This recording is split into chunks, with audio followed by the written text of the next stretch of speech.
Olá pessoal, tudo bem com vocês? Espero que sim, espero que todos vocês estejam ótimos, estejam bem. Hoje a gente vai ter uma aula bem legal aqui, uma aula bem especial em relação às nossas diretrizes curriculares nacionais gerais para a educação básica.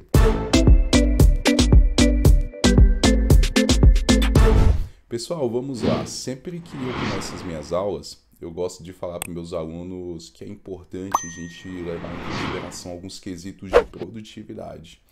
Então, eu vou fazer só algumas observações aqui para a gente pegar e começar de maneira bem pontual, falando de algo bem elementar. Então, olha só, quando a gente fala de legislação significa que existe sim uma positivação, alguém estudou para que a gente pudesse chegar a uma determinada norma, ok?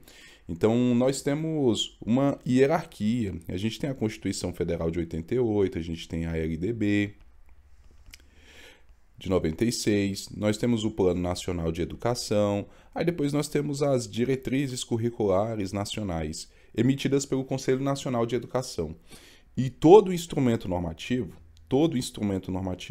ele tem uma linha de raciocínio para ser estudado, né? A gente estuda os objetivos, a gente estuda as competências, a gente estuda as composições, a gente estuda diversas nuances para que a gente possa cada vez mais entender de maneira pontual. Então, nós temos princípios, nós temos prazos e por aí vai.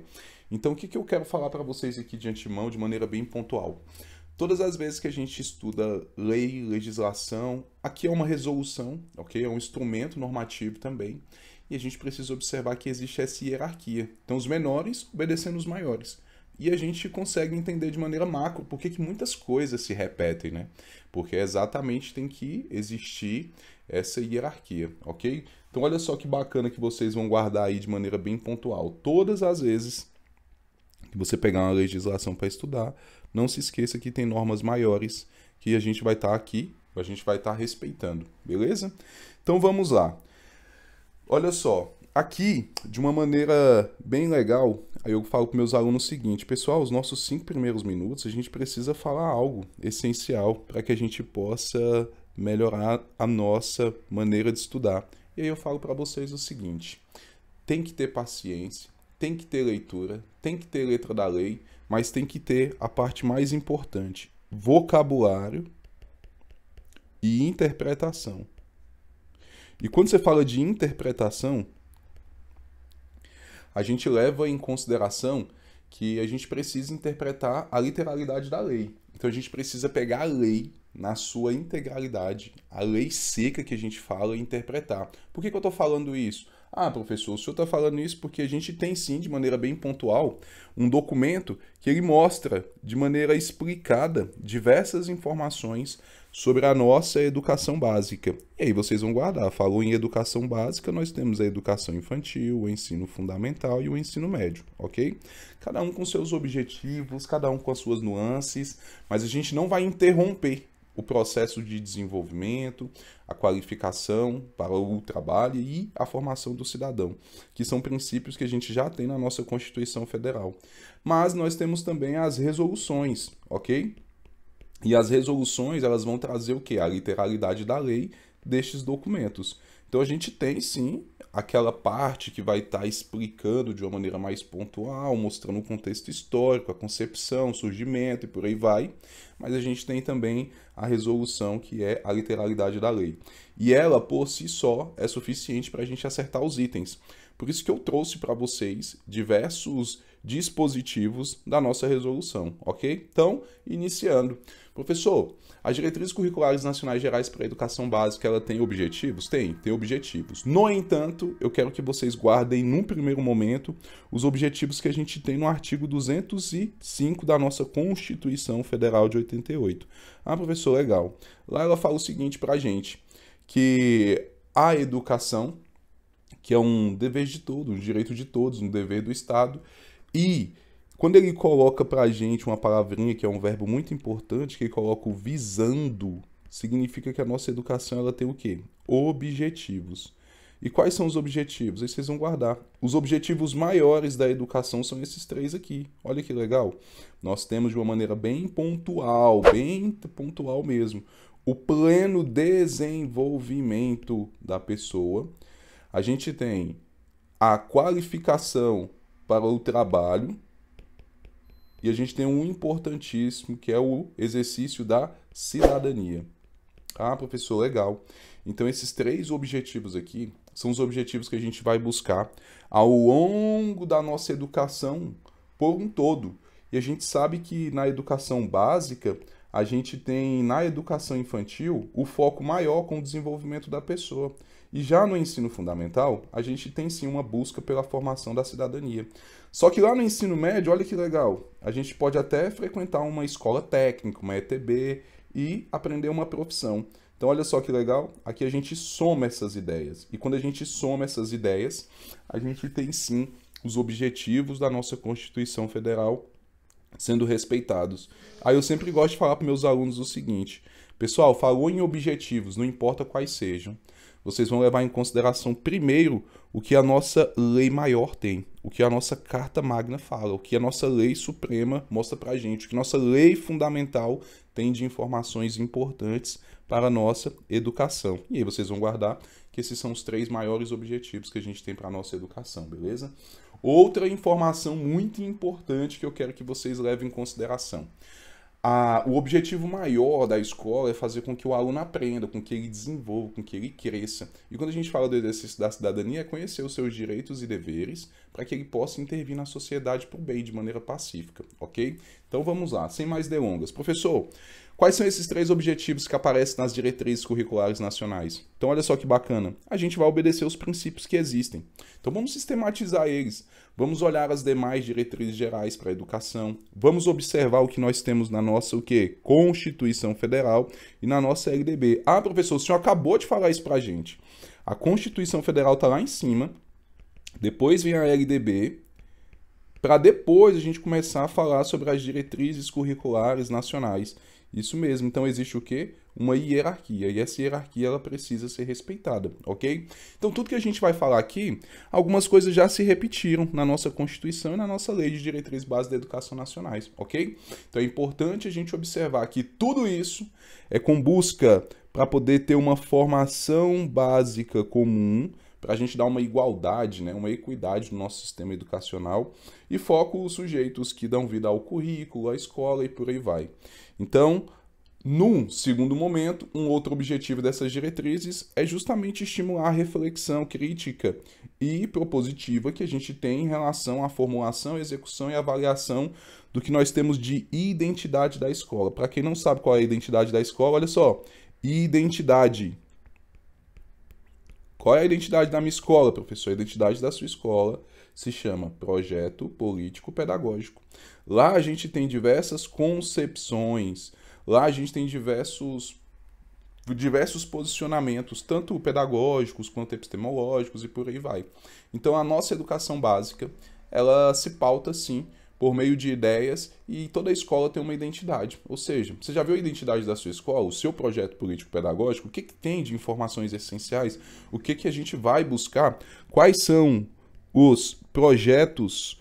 Quais são as questões financeiras que a gente vai tratar? O que a comunidade escolar decidiu? Tudo está onde? No nosso documento, que é justamente o projeto político-pedagógico. Ademais, a gente vai orientar os cursos, tanto de formação inicial quanto de formação continuada dos docentes. A gente sabe que o Brasil ele ainda tem uma realidade diferente, ou seja, a gente ainda tem professores profissionais na escola, na educação básica, que ainda não tem o quê? Uma formação adequada. No entanto, tudo isso vai de acordo com o contexto, gente. Vai de acordo com a realidade que nós temos de diversas comunidades, ok? Então a gente não pode ficar julgando, a gente sabe que não são todos, e a gente sabe que a gente tem também modalidades, né, de ensino diferenciadas, que vão precisar, sim, de profissionais diferenciados. Por exemplo, numa educação indígena, a gente precisa de um ancião, e esse ancião ele vai trazer informações importantes para estar passando para o pessoal, ok? Ademais, professor, existe a base? Sim, o que dá sustentação à nossa educação? Guardem. A família, a sociedade e a escola vão todos trabalhar para que a gente possa observar aqueles princípios que estão lá na Constituição, aqueles princípios que estão lá na nossa LDB e que eles se repetem aqui. Professor, entendi. Então eu sozinho não consigo dar conta de tudo. Não, sozinho não tem como. Então o que a gente faz? A gente conta com a colaboração tanto do Estado, a gente conta com a colaboração tanto da sociedade, para que a gente possa chegar onde a gente quer chegar, que é justamente ter o sucesso educacional. Então vocês vão guardar o seguinte, olha só, CEF. Ué, professor, o que é CEF? Centro de Ensino Fundamental? Não, vocês vão guardar o seguinte, quando a gente fala de CEF, a gente fala de comunidade, de Estado e de família. Os três atuando juntos, a gente consegue sim ter uma base muito boa para que a gente possa ter um sucesso educacional. O que é um sucesso educacional? Uai, atingir os objetivos. Quais são os objetivos que a gente tem para a nossa educação? Acabamos de falar, o desenvolvimento, o exercício da cidadania e a qualificação para o trabalho, ok? E os princípios? Aqueles que já se repetem, gente. Igualdade de condições, tanto para o acesso quanto a permanência, para o sucesso escolar. A liberdade de aprender, pesquisar, ensinar, divulgar o cultura, o pensamento, a arte, saber, o pluralismo de ideias e de concepções pedagógicas, trabalhar várias ideias, vários livros, várias concepções, respeito à liberdade, coexistência tanto de instituição pública quanto privada, gratuidade do ensino público em estabelecimentos oficiais, valorização dos profissionais da educação, gestão democrática, que é quando a gente tem uma participação de todos, que nós chamamos de comunidade escolar, ok? Na forma da legislação e das normas no sistema respectivos e por aí vai. Lembrem-se, sempre o que o aluno estuda fora é importante. Então, olha só que interessante. A casa, aqui é a casa do nosso aluno, ok? Então, vou colocar aqui a casa do nosso aluno. Essa aqui é a casa dele. E aqui é a escola, ok? E aqui é a escola. Olha só que interessante. Aqui na escola e aqui é a casa dele. A casa dele é o primeiro momento em que ele tem contato com questões educacionais. E a escola é como se fosse a segunda casa. Sério, professor? Sério. Mas para a escola funcionar como segunda casa, a sua casa tem que ser a primeira. Sério? Por quê? Porque a escolarização é diferente da educação. Então, aqui se inicia a educação e aqui a gente complementa questões educacionais. Mas a escolarização, que é onde o aluno de fato vai aprender português, matemática, história, geografia e por aí vai, aí ele vai precisar o quê? Da escola, ok? Então é importante a gente levar em consideração que o que ele aprende fora, extra, lá na casa dele é importante. A gente vai dar continuidade para essa ideia. Vinculação entre a educação, escola, trabalho e práticas sociais. Ademais, professor, a gente tem uma organização curricular, temos. E aí eu quero que vocês guardem essa palavra aqui, ó. Ressignificar. Nossa, professor, sério? Sério. Olha só que interessante. Eu tenho um aluno que ele veio para a escola com diversas ideias, com ideias preconceituosas, com outra cabeça. Ele não percebeu ainda que a escola é um ambiente de inclusão, que a gente precisa respeitar as diversas pessoas que estão ali. Não importa se é um PCD, se é um quilombola, se é um indígena, se é um autista, não importa. A escola é um ambiente de inclusão. Todo mundo que estiver lá vai ser respeitado. E aí esse aluno ele veio com diversos comportamentos. Às vezes um comportamento mais agressivo, um comportamento diferente. E eu preciso saber, professor, como que eu vou lidar com essas ideias? E aí entra um compromisso e uma responsabilidade muito grande de nós profissionais da educação, que é exatamente essa ideia aqui, ó. A gente vai aprender a fazer com que o aluno ressignifique algumas práticas, algumas ideias. Sério, professor? Sério. Porque a escola é onde a gente recria questões de cultura herdada. É onde a gente observa que tipo de sociedade que a gente quer e que aluno a gente quer formar para poder colocar ele ali. E isso vai acontecer aonde? Ué, nas diferentes regiões do país. Então, guarda essa informação. Todas as vezes que a gente fala de uma organização curricular, a gente precisa sim observar o espaço, questões históricas, questões culturais e sociais para poder fazer um currículo adequado, ok? Então, a escola, em sua multidimensionalidade, várias dimensões, ela vai mostrar a importância de um diálogo, de um aconchego, a criança, o adolescente, o jovem, o relacionamento de todas as pessoas. Então, olha o que vocês vão guardar. A escola é um ambiente de inclusão. Ah, professor, top, perfeito. Então, vamos para cima. Toda vez que a gente fala de formação básica, a gente tem uma parte diversificada. A gente sabe que existe a Base Nacional Comum Curricular. Nela, a gente tem 10 competências gerais. E todo aluno, para poder se tornar um resolvedor, o cara que resolve os problemas. A gente tem diversos problemas, a gente tem diversas demandas Todos os dias, né, gente? Todos os dias o professor resolve um problema. E para você resolver problema, você tem que ser o quê? Competente. E quem é competente? É o cara que consegue mobilizar a chave. Que chave é essa, professor?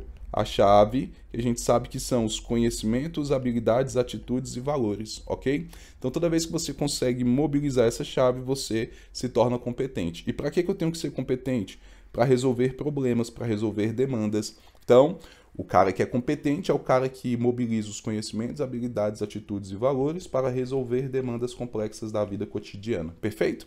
E para isso a gente precisa de uma formação básica comum. Por que comum? Sem desrespeitar ninguém, para que todos possam observar que aquela parte diversificada ela vai ser importante em determinado contexto. Ademais, essa base nacional comum ela vai ter uma constituição de conhecimentos, saberes, valores, produzido culturalmente, expresso em políticas públicas, gerado por um saber científico e tecnológico, mundo do trabalho e por aí vai. Significa o quê, professor? Significa que as 10 competências gerais da BNCC, elas vão falar de argumentos, elas vão falar de comunicação, elas vão falar de questões artísticas, vai falar de questões tecnológicas, que é justamente a cultura digital, ok? Deixa eu colocar aqui, ó, tecnologia. Vai falar para a gente acerca de responsabilidades, vai falar sobre projeto de vida e por aí vai. Então, todas essas ideias são importantes? São. Todas essas ideias são importantes, são válidas e elas devem ser levadas em consideração e elas vão ter que ser conhecimentos comuns. A gente não pode tratar diferente aquelas pessoas que estão em um lugar um pouco diferente, mais distante. O que a gente vai fazer? A gente vai observar as singularidades, mas vai mostrar que existe uma base comum a todos. Ademais, professor, então para que a gente tenha essa ideia comum, quais são aquelas matérias, aqueles conteúdos que a gente estuda? Uai, língua portuguesa, matemática, a gente vai falar de mundo físico, de história. A nossa história e raiz afro-brasileira, indígena, tudo isso vai ser respeitado. Por quê? Porque a gente tem a arte, a física, o ensino religioso, que são informações que a gente vai ali inserindo. Vale lembrar que no ensino religioso, aí eu quero que vocês guardem, o ensino religioso ele é de matrícula facultativa. Ele vai ser nos horários o quê? Os horários normais, ok? E ele vai estar onde? No ensino. Qual é o ensino? Fundamental. Ah, professor, legal. E o ensino religioso ele vai acontecer de qualquer jeito? Não, né, gente? Vou colocar até de vermelho aqui. Eu não posso jamais exercer com proselitismo. Ah, professor, o que é isso? Eu não posso catequizar. Eu não posso falar que existe uma religião mais importante que a outra. Eu não posso falar que existe uma religião melhor do que a outra. Porque o ensino religioso ele traz para a gente uma ideia relacionada a tudo que a gente tem de questões relacionadas a um Brasil, um país laico, respeitando as diversas singularidades, ok? Professor, e a organização da educação básica? Quando a gente fala de educação básica, aí vocês vão guardar. Educação básica, a gente tem tanto a educação infantil, quanto o ensino fundamental, quanto o ensino médio. Dentro dessa organização, a gente sabe que na educação infantil a gente tem creche pré-escola, né? A gente tem creche, a gente tem a pré-escola. Aqui no ensino fundamental, a gente tem o ensino fundamental de 9 anos. Essa daqui é considerada o quê? A maior etapa da educação básica. Já que no ensino médio, hoje, a gente trabalha muito questões de projeto de vida. Então, o aluno ele aprende a planejar a sua vida. Que legal, professor. Na minha escola, na minha época, não tinha essas questões. E hoje a gente trabalha, assim, uma educação empreendedora, um projeto de vida. O aluno ele pode planejar, projetar mais ou menos o que ele vai fazer ou deixar de fazer. É uma responsabilidade muito grande para nós profissionais da educação. Mas é algo possível. E a ideia maior é justamente mostrar para o aluno que ele pode ser quem ele quiser. E não se limitar. E ele pode alcançar voos mais altos, depende dele, ok? Então, vamos entender toda essa sistemática, porque aqui a gente percebe que existe sim uma responsabilidade muito grande pelos profissionais da educação. Mas quem foi que estudou tudo isso? Aí a gente entra aqui numa ideia bem legal. Quando a gente fala de prova, tá, pessoal? Esses aqui são os autores que mais caem, beleza? Olha que nós temos aqui Emília Ferreira, a gente tem Piaget, tem Vygotsky, tem Vallon, tem Magda Soares, a gente tem Libânio, tem Perrenoud, né, Felipe Perrenoud, tem Paulo Freire, tem Howard Gardner, aqui a gente tem Lucchesi, Demerval Saviani, David Pulauzumbel. Aqui não cai, aqui despenca, né? Aprendizagem significativa. Todos esses teóricos, eles contribuíram de alguma forma para que a gente pudesse desenhar todas as nossas legislações educacionais, ok, pessoal? Então, todas as vezes que a gente começa a ler, a gente começa a perceber que tem um pouquinho, né, de informações desses profissionais da educação. Então, olha só que interessante, vamos lá. Quando a gente fala de atribuições do professor, o que o professor tem que fazer? Até mesmo lá na LDB a gente já tem essa ideia.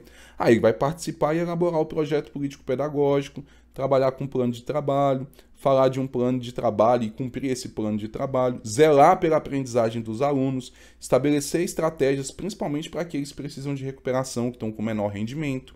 A gente sabe que o professor ele vai ministrar todos os dias letivos, participar de maneira bem dedicada ao seu planejamento, falar sobre a avaliação, observar o seu desenvolvimento profissional, a articulação com a família e a comunidade, que é importante, e tudo isso são atribuições dos professores, além de contribuir de maneira bem pontual para a aprendizagem dos alunos. Ou seja, a gente tem níveis, né? E aqui a nossa diretriz ela fala só da educação básica, a educação superior ela fica com pesquisa, extensão, pós-graduação e por aí vai.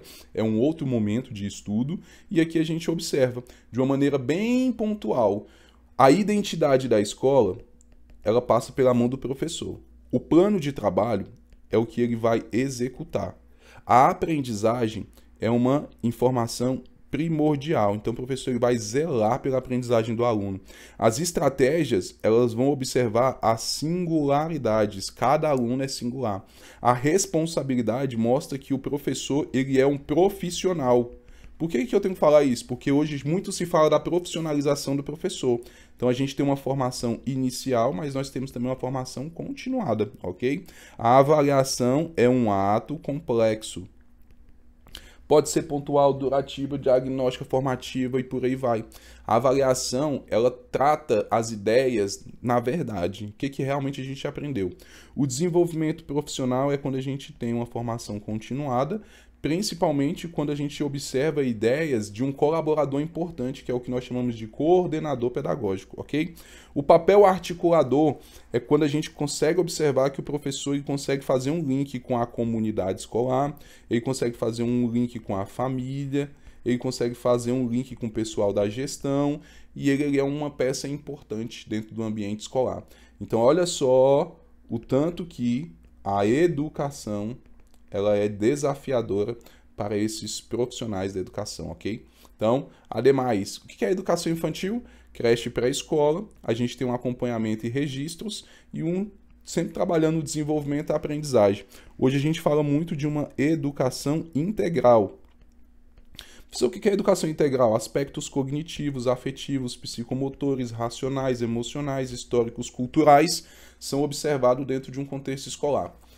Eu não vou privilegiar uma determinada nuance ou domínio. Por quê? Porque em 1930, Anísio Teixeira trouxe para a gente essa ideia de vamos trabalhar uma educação integral. Educação integral significa que a gente vai, sim, chegar a trabalhar todas essas ideias afetivas, psicomotoras, emocionais, cognitivas do aluno, para que ele possa evoluir cada vez mais, ok? Então, guarda essa informação que ela é importante. Então, olha só.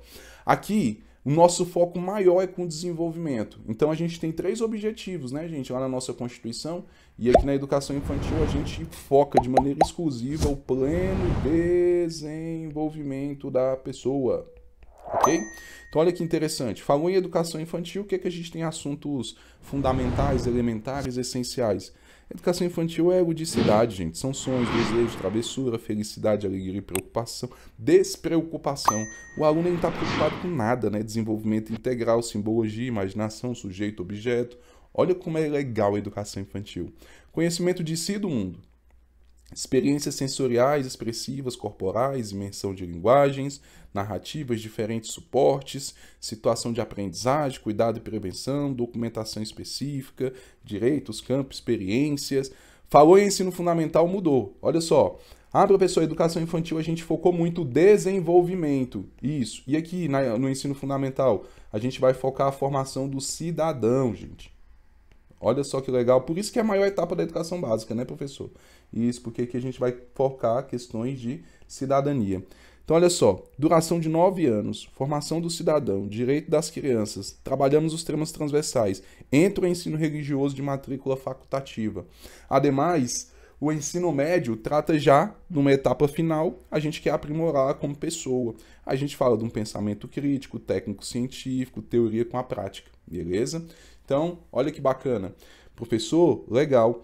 Lá na educação infantil, a gente focou o desenvolvimento. No ensino fundamental, a gente foca a formação de cidadania. E no ensino médio, a gente já começa a falar um pouco mais sobre o mundo do trabalho, né? Porque a gente vai aprofundar o conhecimento e pode falar até de um conhecimento mais pontual. Então, existe o quê? Trabalho com pensamento crítico, uma execução, uma teoria. Aí a gente começa a trabalhar questões de formação para o trabalho. Mas a gente aprofunda tudo que foi estudado lá no início, na educação infantil e no ensino fundamental. Beleza. Professor, mas o que a gente tem de informações sobre as nossas diretrizes curriculares nacionais para a educação básica? A gente precisa saber quais são as modalidades. Quais são as modalidades de ensino que nós temos hoje no país? São 8, e aí eu quero que vocês observem de maneira bem pontual. Como é que eu vou guardar, professor? Você vai guardar o seguinte, que lá na LDB, a gente teve uma retificação recente, tá? Então, toda vez que falar assim, ó, que dica profissional e boa, aí você vai lembrar de todas as 8 modalidades de ensino. Olha que legal. Educação escolar quilombola, à distância, indígena, do campo, de adulto, profissional e tecnológica, especial e bilíngue. Que dica profissional e boa, hein, professor? Que dica profissional e boa. É só repetir 3 vezes. Que dica profissional e boa, que dica profissional e boa, que dica profissional e boa. Você vai lembrar das 8. Mas, professor, por que essa última aqui ela está com asterisco? Porque ela não é tratada aqui. Não significa que não existe uma preocupação com a educação especial. Existe, ok? Então, mas é como se ela fosse incluída aqui e ela ainda vai precisar passar por algumas retificações para depois, futuramente, tratar dessa outra nova modalidade que apareceu na LDB, ok? Então, vamos lá. Olha só, primeiro, educação de jovens e adultos.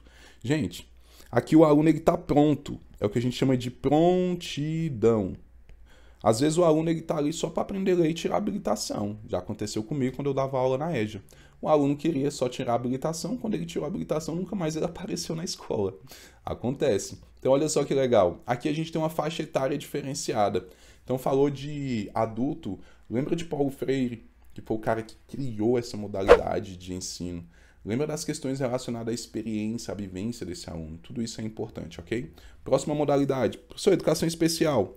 A gente sabe que todo projeto político-pedagógico ele vai ter que constar com plano de desenvolvimento individual, ele vai ter que mostrar que é importante e está integrada à educação especial. A educação especial ela acontece preferencialmente na rede regular de ensino, e se você esquecer isso aqui, você erra um item importante na sua prova, ok? Preferencialmente na rede regular de ensino. E o PCD hoje, que a gente fala pessoa com deficiência, ele é importante, porque a nossa educação trabalha a inclusão, ok? Ademais, professor de educação profissional e tecnológica traz para a gente eixos, né, de pesquisa, ciência, tecnologia, dimensão do trabalho. Ela está ali, sim, atrelada. A gente articula ela com a educação de jovens e adultos, educação especial e educação à distância, para poder facilitar até mesmo, né, questões relacionadas aos seus objetivos maiores. Professor, e a educação do campo? Aí a gente tem o pessoal da população rural. Então, o pessoal da zona rural, eles têm metodologia diferenciada, currículo diferenciado, um calendário diferente, a questão de natureza, zona rural e outras ideias mais. Então, educação do campo existe, ela é muito importante. E a indígena? Terras e culturas. Quando a gente fala de bilíngue, educação bilíngue, formar por questões de princípios, questões de ensino intercultural, bilíngue, visando uma valorização plena da cultura dos povos, mostrar a informação, preservar, né, gente, tudo que eles ainda representam para a gente, a importância do índio, da nossa história para a nossa educação brasileira. Professor, educação à distância. Sabe aqueles alunos que não conseguem, a gente está estudando à distância, aqueles alunos que não conseguiram se enquadrar no método convencional de ensino? Pois é, aí eles podem utilizar uma metodologia diferenciada. Então, à distância, a gente tem sim outras informações legais, dentre elas a gente pode observar que o custo ele é um pouco menor, ok? O custo para poder você conseguir estudar. A gente democratiza o conhecimento e a gente trata aquela população que tem o quê? Um pouco de dificuldade com o sistema convencional de ensino, que tem um outro ritmo de aprendizagem e por aí vai, ok? Educação escolar quilombola, a gente tem terras, tem cultura, tem questões étnicos e culturais, tem que respeitar as questões relacionadas à histórica, à nossa educação, quando a gente fala de conceitos afro e por aí vai. Então, os quilombolas, eles trazem para a gente uma grande valorização da diversidade cultural e ele mostra a raiz, a nossa história, ok? Então, a história do nosso país ela é marcada por diversas lutas. Dentre elas, existem as lutas dos quilombolas, beleza? E a avaliação. Professor, a avaliação de tudo isso. Uai, pode ser uma avaliação da aprendizagem, onde eu faço uma avaliação diagnóstica, formativa ou classificatória, a depender do meu objetivo. Eu posso fazer uma avaliação institucional. Imagina um Enem, imagina um ENAD, imagina outras ideias que podem ser uma outra avaliação externa, por exemplo, um IDEB. Ah, professor, interessante. Por quê? Porque olha só, hoje, quando a gente fala no ensino médio, a gente já fala de ciências e tecnologias, linguagens e suas tecnologias, ciências sociais aplicadas, por quê? Porque é assim que cai lá no Enem. Então vai ser uma avaliação, o aluno vai ser submetido a essa avaliação.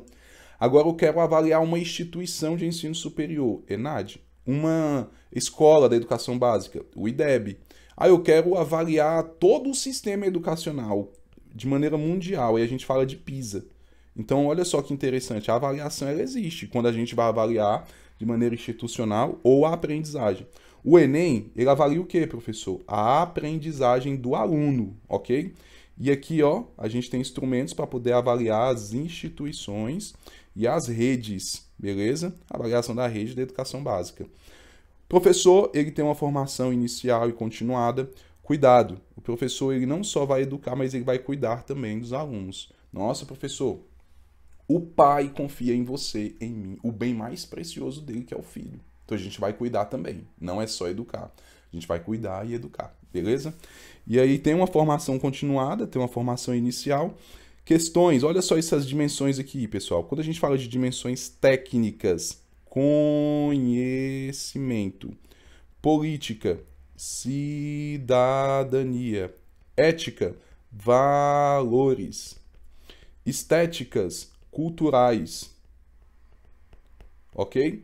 Então a gente tem que respeitar os conhecimentos, respeitar o exercício da cidadania, respeitar os valores éticos e morais e respeitar as diferentes culturas. Vivemos em um país multicultural.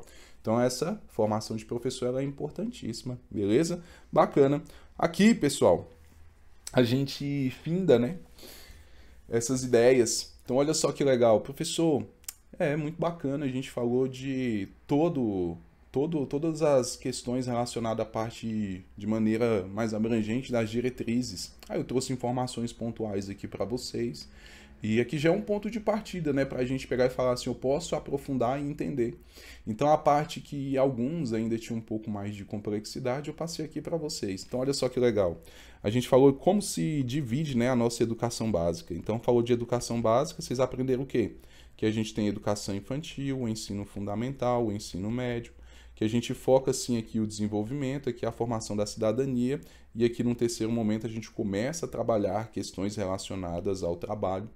A gente viu que temos oito modalidades de ensino.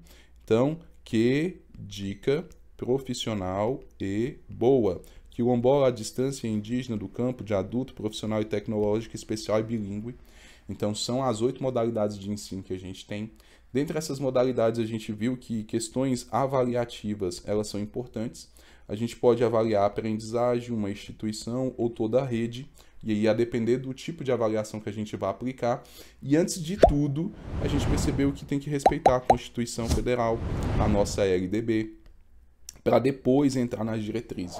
Ou seja, deixa eu colocar aqui mais embaixo aqui para a gente conseguir enxergar. Aí, a nossa Constituição, a nossa LDB para depois observar as diretrizes. Então nós temos objetivos para a nossa educação básica e esses objetivos eles já estão aqui na nossa Constituição, que é justamente o desenvolvimento, a formação da cidadania e a qualificação para o trabalho. Temos 8 modalidades de ensino, 7 delas são tratadas, né, aqui nos nossos diretrizes curriculares nacionais para a educação básica, e a gente tem quesitos avaliativos importantíssimos. Nunca se esqueça, existe sim uma responsabilidade gigante com os profissionais. Então a gente falou de currículo, falamos de identidade da escola, de projeto político-pedagógico, de avaliação, de modalidades, e falamos de tudo isso. Espero de coração, pessoal, que vocês tenham gostado dessa aula. Qualquer coisa, estamos aqui. Um forte abraço e até mais. Tamo juntos!